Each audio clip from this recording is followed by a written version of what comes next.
আসসালামু আলাইকুম ওরহমতুল্লাহ। বন্ধুরা কেমন আছেন? আশা করি আপনারা ভালোই আছেন।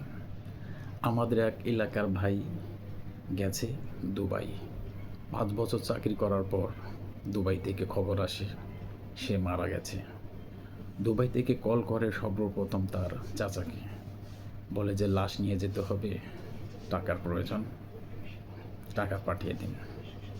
বলে যে আমি এইসবের বিষয়ে কিছু জানি না, আপনারা তার বাবা মাকে ফোন দেন। পরে দ্বিতীয় ফোন দেওয়া হলো তার ছোট ভাইকে, যে ১,০০,০০০ টাকা লাগবে, আপনার ভাই তো মারা গেছে, লাশ নিয়ে যেতে হবে। বলে আমি এইসবের বিষয়ে কিছু জানি না, আমার ফোন দেন আপনারা আমার বড় ভাইকে। পরে ফোন দিল তার বড় ভাইকে যে লাশ নিয়ে যেতে হবে, ১,০০,০০০ টাকা লাগবে।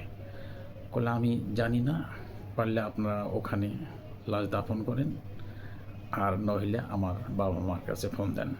বাবার কাছে ফোন দেওয়া হলো। বাবা বলল যে আমার কাছে টাকা নেই, আপনারা লাশ ওখানেই দাফন করেন।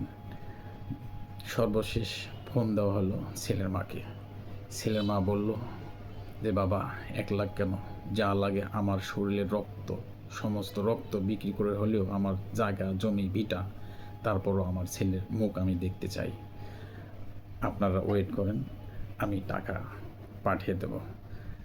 প্রিয় ফেসবুকের বন্ধুরা, আপনাদের কাছে আমার প্রশ্ন, কমেন্টে জানাই দিবেন, এ জগতে আপনকে।